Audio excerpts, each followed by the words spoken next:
This was the play where every single 49ers fan knew they had something special in Dominick Puni. If you're new to my channel, I love breaking down game film, and we're going to do just that today with Dominick Puni and see why he's the highest graded rookie guard according to PFF. Selected in the 3rd round with pick 23 from Kansas, Dominick Puni had relatively low expectations entering the league. Many didn't expect him to start maybe until his 2nd year, but due to injuries to Burford and Feliciano, Puni was thrust into the starting job and never gave it back. In this video, we'll go through his game film, analyze his stats, talk about his impact on the team, as well as giving him a grade for things like pass protection, run blocking, consistency, and much more. Starting out, we're going to be looking at Puni and his run blocking, as I believe it's his best area. What immediately stands out to me here is just how agile he is on his feet. On this play, for instance, you can see how he makes his way up to the 2nd level, cutting off this backer, then does an excellent job of flipping his hips to cut off the backside of this play. Puni's athleticism also makes him the perfect candidate for Poles and Kyle Shanahan's offense.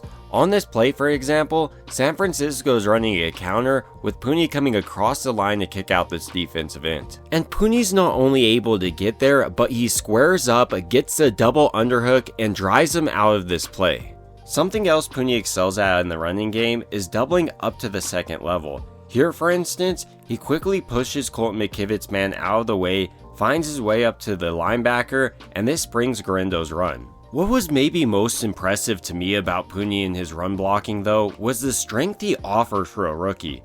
Frankly, most rookies aren't ready to step into a starting offensive lineman role as they're mostly manhandled, but Puni was able to routinely impose his will on bigger defensive linemen, and with an off-season of strength training, he should only excel in this aspect. And his run blocking wasn't just phenomenal for a rookie, it was phenomenal in general. He earned a grade of 81.5 according to PFF, which was 9th among all active guards. So for these reasons, I'd give Dominick Puni an A for his run blocking, and I'd like your grades as well down below. Now moving on to Puni as his pass protection, I think he does a great job of handling stunts. Here, for instance, he's able to quickly identify this defensive tackle shooting outwards towards Colton McKivitz, and then comes back on the stunning man and blocks him as well. Another impressive aspect of Puni in pass protection is his ability to negate the initial pass rush move from a defensive lineman with his hand usage.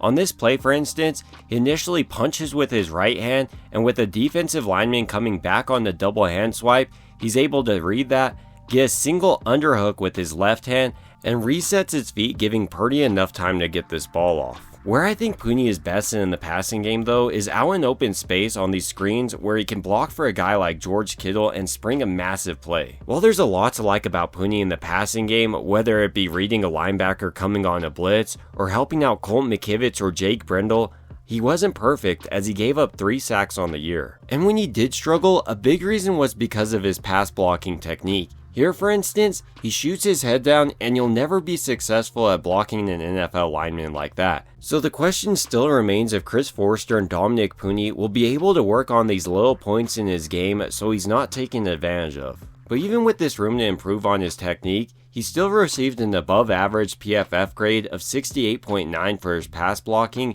and I believe he deserves a B here. As far as Puni goes for his consistency and availability, I believe he deserves an A+ here. He was available all year and was the most consistent part of an inconsistent offensive line. So heading into this offseason, I believe he's the perfect building block, and San Francisco should continue to invest in their offensive line. With a couple more solid picks, they could really be formidable here. But ultimately, these are just my thoughts about Puni's breakout season, and I'd like to hear your thoughts down below.